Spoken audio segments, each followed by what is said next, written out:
बैठे हैं, बात आपकी नहीं है।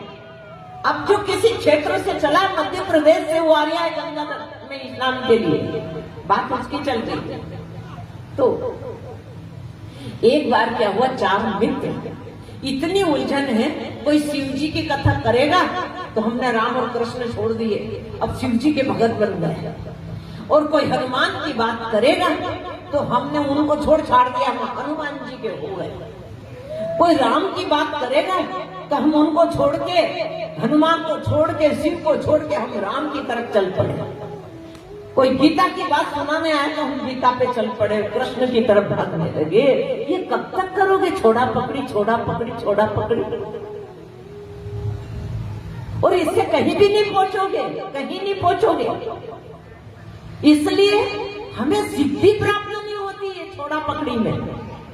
तो मैं आपको क्लियर कर दूं इस बात को, एक था ईसाई, एक था मुस्लिम, एक था सिख, एक था हिंदू।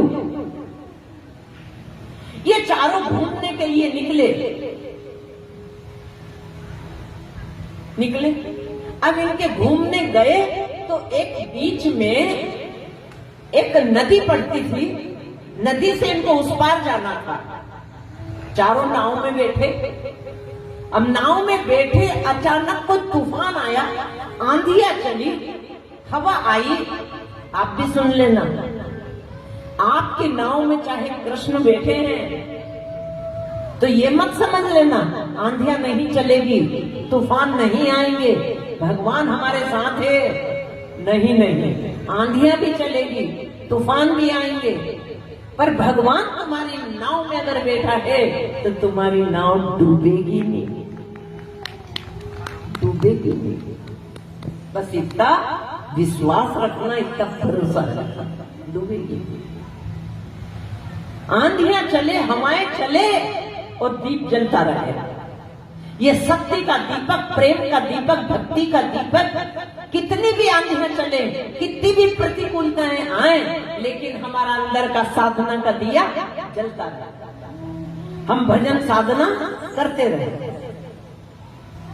तो चारों बैठे नाव में, नाव चली, मझधार में नाव पहुंची, और जो हवा आंधी चली तो नाव डामाडोल होने लगी, पानी भरने लगा।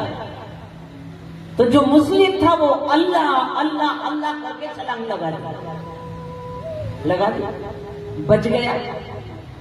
जो ईसाई था वो जीसस जीसस का पुकार करते हुए